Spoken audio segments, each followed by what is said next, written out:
Hello friends, welcome back to the channel. Today we're diving into a truly life-changing book, The Power of Awareness by Neville Goddard. This timeless classic isn't just about positive thinking, it's a deep exploration of consciousness, imagination, and the incredible creative power that lies within all of us. If you've ever wondered how your thoughts shape your reality or how to align your inner beliefs with your outer world, this book holds the answers. Whether you're new to Neville Goddard or looking to deepen your understanding, stay tuned because in this video we'll break down the core principles, share key insights, and show you how to apply this wisdom to transform your life. Let's unlock the true power of awareness together. I am. All things, when they are admitted, are made manifest by the light, for everything that is made manifest is light. The light is consciousness. Consciousness is one, manifesting in legions of forms or levels of consciousness. There is no one that is not all that is, for consciousness, though expressed in an infinite series of levels, is not divisional. There is no real separation or gap in consciousness. I am cannot be divided. I may conceive myself to be a rich man, a poor man, a beggar man, or a thief, but the center of my being remains the same, regardless of the concept I hold of myself. At the center of manifestation, there is only one I am, manifesting in legions of forms or concepts of itself, and I am that I am. I am is the self-definition of the absolute, the foundation on which everything rests. I am is the first cause substance. I am is the self-definition of God. Goddard writes, I am is a feeling of permanent awareness. The very center of consciousness is the feeling of I am. I may forget who I am, where I am, what I am, but I cannot forget that I am. The awareness of being remains regardless of the degree of forgetfulness of who, where, and what I am.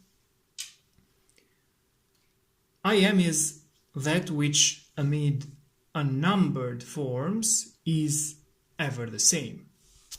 In other words, if you are experiencing ill health, knowing the truth about cause, you cannot attribute the illness to anything other than to the particular arrangement of the basic cause substance, an arrangement which was produced by your reactions to life and is defined by your concept, I am unwell. This is why you are told, let the weak man say, I am strong. For by this assumption, the cause substance, I am, is rearranged and must therefore manifest that which its rearrangement affirms. This principle governs every aspect of your life, be it social, financial, intellectual, or spiritual. I am is that reality to which, whatever happens, we must turn for an explanation of the phenomena of life. Everything depends upon its attitude towards itself. That which it will not affirm as true of itself cannot awaken in its world. That is, your concept of yourself, such as I'm strong, I'm secure, I'm loved, determines the world in which you live. When you know that consciousness is the one and only reality, conceiving itself to be something good, bad, or indifferent, and becoming that which it conceived itself to be, you are free from the tyranny of second causes, free from the belief that there are causes outside of your own mind that can affect your life. In the state of consciousness of the individual is found the explanation of the phenomena of life. If man's concept of himself were different, everything in his world would be different. Consciousness. It is only by a change of consciousness, by actually changing your concept of yourself, that you can build more stately mansions, the manifestations of higher and higher concepts. By manifesting is meant experiencing the results of these concepts in your world. It is of vital importance to understand clearly just what consciousness is. The reason lies in the fact that consciousness is the one and only reality. It is the first and only cause substance of the phenomena of life. Nothing has existence for man save through the consciousness he has of it. Therefore, it is to consciousness you must turn, for it is the only foundation on which the phenomena of life can be explained. The first cause substance being consciousness, all its evolutions, fruits, and phenomena must remain consciousness. All that could be observed would be a higher or lower form or variation of the same thing. In other words, if your consciousness is the only reality, it must also be the only substance. Consequently, what appears to you as circumstances, conditions, and even material objects is really only the product of your own consciousness. You and your world are one. Therefore, you must turn from the objective appearance of things to the subjective center of things, your consciousness, if you truly desire to know the cause of the phenomena of life and how to use this knowledge to realize your fondest dreams.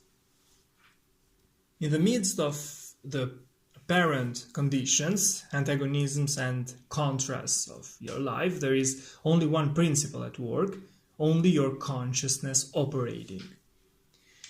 Difference does not consist in variety of substance, but in variety of arrangement of the same cause substance, your consciousness.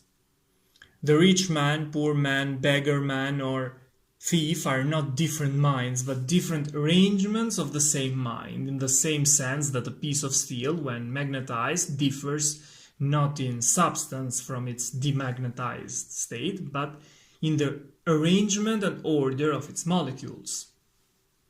A single electron revolving in a specified orbit constitutes the unit of magnetism. When a piece of steel or anything else is demagnetized, the revolving electrons have not stopped. Therefore, the magnetism has not gone out of existence. There is only a rearrangement of the particles so that they produce no outside or perceptible effect. When particles are arranged at random, mixed up in all directions, the substance is said to be demagnetized. But when particles are marshaled in ranks so that a number of them face in one direction, the substance is a magnet. Magnetism is not generated, it is displayed. Goddard writes, health, wealth, beauty, and genius are not created. They are only manifested by the arrangement of your mind, that is, by your concept of yourself, and your concept of yourself is all that you accept and consent to as true. What you consent to can only be discovered by an uncritical observation of your reactions to life. Your reactions reveal where you live psychologically, and where you live psychologically determines how you live here in the outer visible world. The importance of this in your daily life should be immediately apparent. The basic nature of the primal cause is consciousness, therefore the ultimate substance of all things is consciousness. Power of assumption. Man's chief delusion is his conviction that there are causes other than his own state of consciousness. All that befalls a man, all that is done by him, all that comes from him happens as a result of his state of consciousness. A man's consciousness is all that he thinks and desires and loves, and all that he believes is true and consents to. That is why a change of consciousness is necessary before you can change your outer world. Rain falls as a result of a change in the temperature in the higher regions of the atmosphere. So, in like manner, a change of circumstance happens as a result of a change in your state of consciousness. To be transformed, the whole basis of your thoughts must change, but your thoughts cannot change unless you have new ideas, for you think from your ideas. All transformation begins with an intense, burning desire to be transformed. The first step in the renewing of the mind is desire. You must want to be different and intend to be before you can begin to change yourself. Then you must make your future dream a present fact. You do this by assuming the feeling of your wish fulfilled. By desiring to be other than what you are, you can create an ideal of the person you want to be and assume that you are already that person. If this assumption is persisted in until it becomes your dominant feeling, the attainment of your ideal is inevitable. The ideal you hope to achieve is always ready for an incarnation, but unless you yourself offer it human parentage, it is incapable of birth. Therefore, your attitude should be one in which, having desired to express a higher state, you alone accept the task of incarnating this new and greater value of yourself. In giving birth to your ideal, you must bear in mind that the methods of mental and spiritual knowledge are entirely different. You know a thing mentally by looking at it from the outside, by comparing it with other things, by analyzing it and defining it, by thinking of it, whereas you can know a thing spiritually only by becoming it, only by thinking from it. You must be the thing itself and not merely talk about it or look at it. You must be conscious of being healthy if you are to know what health is. You must be conscious of being secure if you are to know what security is. Therefore, to incarnate a new and greater value of yourself, you must assume that you already are what you want to be and then live by faith in this assumption, which is not yet incarnate in the body or your life, in confidence that this new value or state of consciousness will become incarnated through your absolute fidelity to the assumption that you are what you desire to be. That which requires a state of consciousness to produce its effect, obviously, cannot be affected without such a state of consciousness, and in your ability to assume the feeling of a greater life, to assume a new concept of yourself, you possess what the rest of nature does not possess: imagination, the instrument by which you create your world. Your imagination is the instrument, the means whereby your redemption from slavery, sickness, and poverty is effected. The power of imagination.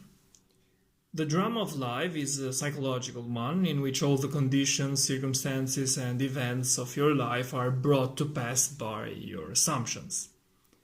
Since your life is determined by your assumptions, you are forced to recognize the fact that you are either a slave to your assumptions or their master. To become the master of your assumptions is the key to undreamed of freedom and happiness. You can attain this mastery by deliberate conscious control of your imagination. You determine your assumptions in this way. Form a mental image, a picture of the state desired of the person you want to be. Concentrate your attention upon the feeling that you are already that person. First, visualize the picture in your consciousness, then feel yourself to be in that state as though it actually formed your surrounding world. By your imagination, that which was a mere mental image is changed into seemingly solid reality. The great secret is a controlled imagination and a well-sustained attention, firmly and repeatedly focused on the object to be accomplished. It cannot be emphasized too much that by creating an ideal within your mental sphere, by assuming that you are already that ideal, you identify yourself with it and thereby transform yourself into its image, thinking from the ideal instead of thinking of the ideal. Goddard writes, every state is already there as mere possibilities as long as we think of them, but as overpoweringly real when we think from them. You become according to your resigned will, and your resigned will is your concept of yourself and all that you consent to and accept as true. You, assuming the feeling of your wish fulfilled and continuing therein, take upon yourself the results of that state, not assuming the feeling of the wish fulfilled. You are ever free of the results. When you understand the redemptive function of imagination, you hold in your hands the key to the solution of all your problems. Every phase of your life is made by the exercise of your imagination. Determined imagination alone is the means of your progress, of the fulfilling of your dreams. It is the beginning and end of all creating. The great secret is a controlled imagination and a well-sustained attention, firmly and repeatedly focused on the feeling of the wish fulfilled until it fills the mind and crowds all other ideas out of consciousness. Attention. Attention is forceful in proportion to the narrowness of its focus, that is, when it is obsessed with a single idea or sensation. It is steadied and powerfully focused only by such an adjustment of the mind as permits you to see one thing only, for you steady the tension and increase its power by confining it. The desire which realizes itself is always a desire upon which attention is exclusively concentrated, for an idea is endowed with power only in proportion to the degree of attention fixed on it. Concentrated observation is the attentive attitude directed from some specific end. The attentive attitude involves selection, for when you pay attention, it signifies that you have decided to focus your attention on one object or state rather than on another. Therefore, when you know what you want, you must deliberately focus your attention on the feeling of your wish fulfilled until that feeling fills the mind and crowds all other ideas out of consciousness. The power of attention is the measure of your inner force. Concentrated observation of one thing shuts out other things and causes them to disappear.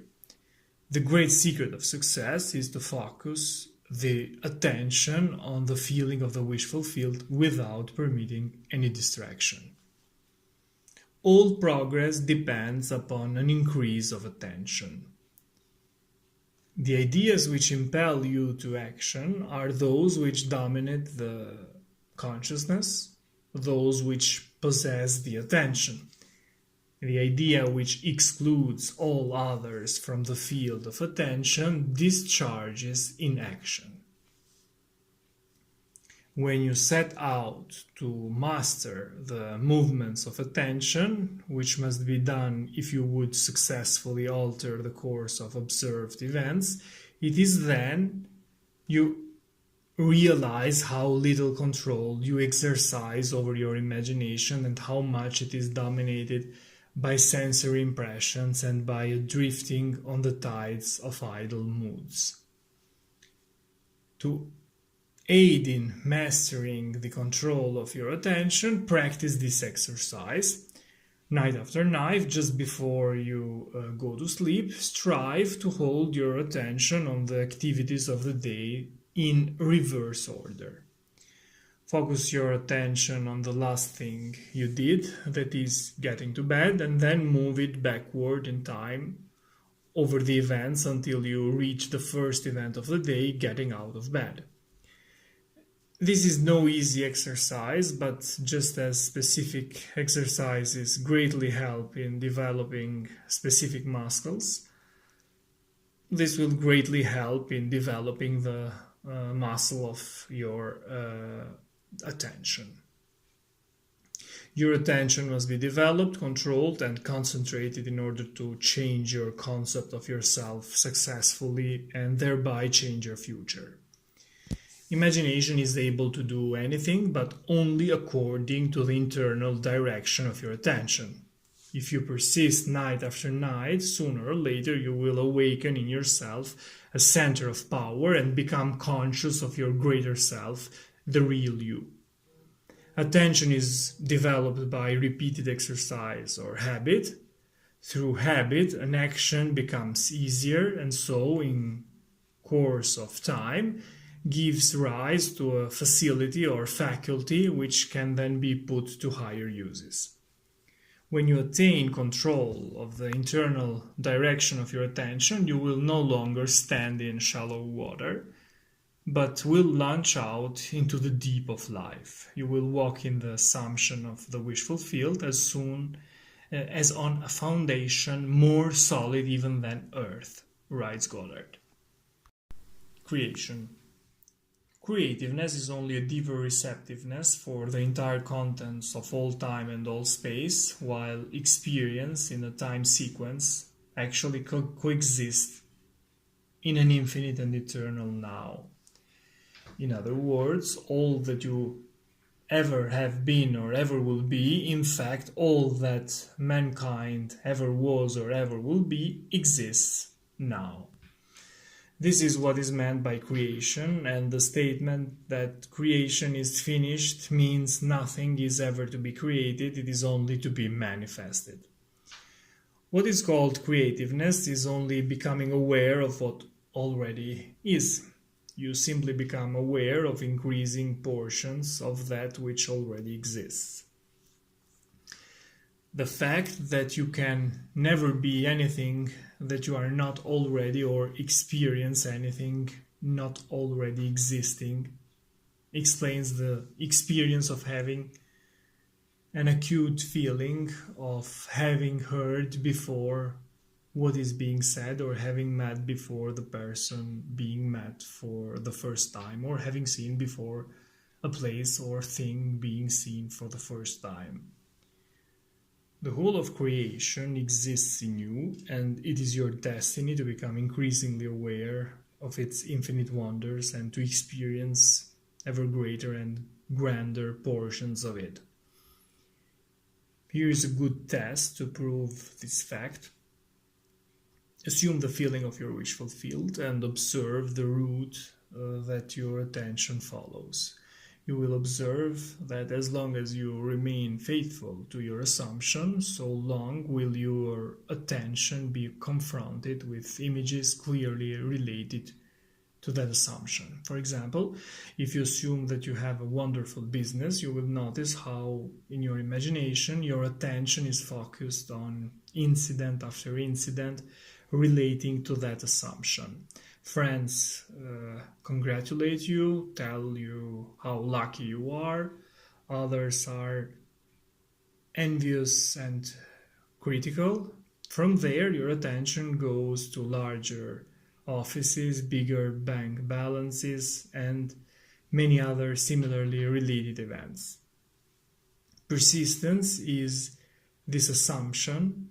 persistence in this assumption will result in actually experiencing in fact that which you assumed. So the same is true regarding any concept. If your concept of yourself is that you are a failure, you would encounter in your imagination a whole series of incidents in conformance to that concept. Thus, it is clearly seen how you, by your concept of yourself, determine your present, that is, the particular portion of creation which you now experience, and your future, that is, the particular portion of creation which you will experience. You are free to choose the concept you will accept of yourself. Therefore, you possess the power of intervention, the power which enables you to alter the course of your future. Goddard writes, "The process of rising from your present concept to a higher concept of yourself is the means of all true progress. The higher concept is waiting for you to incarnate it in the world of experience."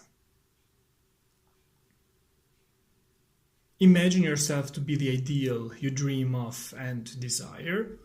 Remain attentive to this imagined state, and as fast as you completely feel that you are already this ideal, it will manifest itself as reality in your world. There is an enormous difference between attention directed objectively and attention directed subjectively, and the capacity to change your future depends on the latter. When you are able to control the movements of your attention in the subjective world, you can modify or alter your life as you please.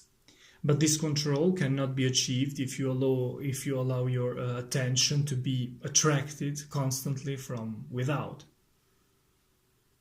Each day, set yourself the task of deliberately withdrawing your attention from the objective world and of focusing it subjectively. In other words, concentrate on those thoughts or moods which you deliberately determine. Then those things that now restrict you will fade and drop away. The day you achieve control of the movements of your attention in the subjective world, you are master of your fate.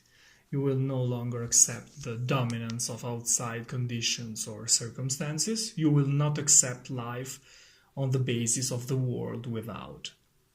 Having achieved control of the movements of your attention and having discovered the mystery hid from the ages, that Christ in you is your imagination, you will assert the supremacy of imagination and put all things in subjection to it. These were my notes on The Power of Awareness by Neville Goddard, a timeless classic which isn't just about positive thinking. It's a deep exploration of consciousness, imagination, and the incredible creative power that lies within all of us. Thanks for watching. See you in the next videos. Take care.